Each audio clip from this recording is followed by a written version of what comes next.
ঘটনা ঘটে। আমি সেদিন ঝাড়গ্রামে ছিলাম, কিন্তু আমার কাছে যখনই কলকাতা পুলিশ কমিশনার খবরটা দেয়, আমি সঙ্গে সঙ্গে তাকে বলি যে এটা খুব নক্কারজনক ঘটনা এবং খুবই বেদনাদায়ক ঘটনা। যেই জড়িত থাক তাকে ইমিডিয়েট শাস্তি দিতে হবে এবং আমরা চাই এই কেসটা ফাস্ট ট্র্যাক কোর্টে হোক।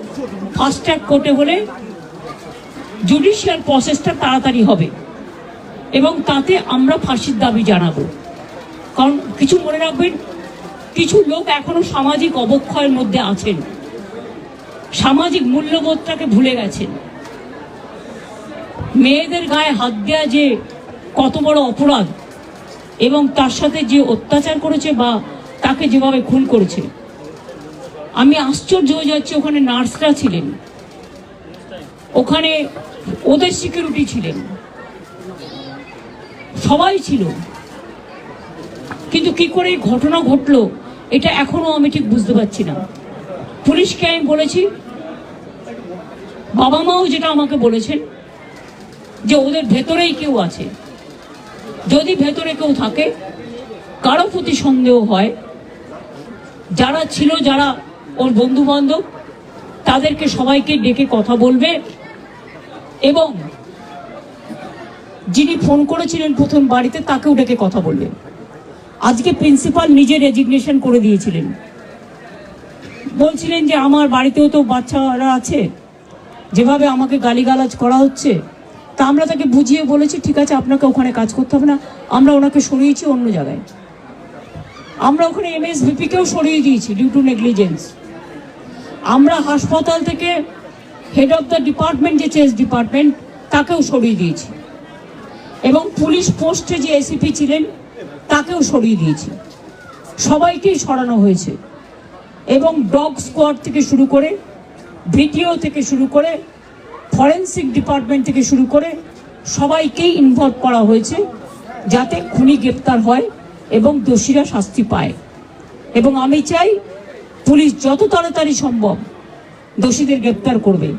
আর রবিবার পর্যন্ত যদি তারা কুল কিনারা করতে না পারেন, কারণ ভেতরেও তো অনেকে আছে, তাহলে এই কেসটা আমরা আমাদের হাতে রাখবো না, আমরা CBI-কে দিয়ে দেবো।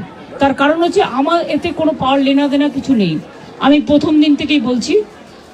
কিন্তু ওদের সাকসেস রেট খুব কম।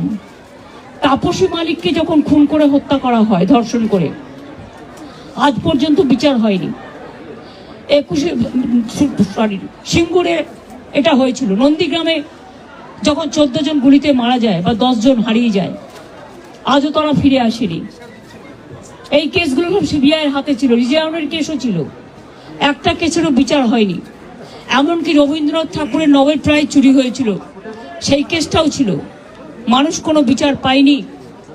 কিন্তু তবু মানুষের স্যাটিসফ্যাকশনের জন্য যদি কেউ ভাবতে পারে যে পুলিশ ঠিক মতো করতে পারছে না, যদিও Calcutta police is the best police in the world, তাদের তদন্তের যে সিস্টেমটা এবং সবচেয়ে ভালো অফিসারকে লাগানো হয়েছে সমস্ত কিছু দিয়ে।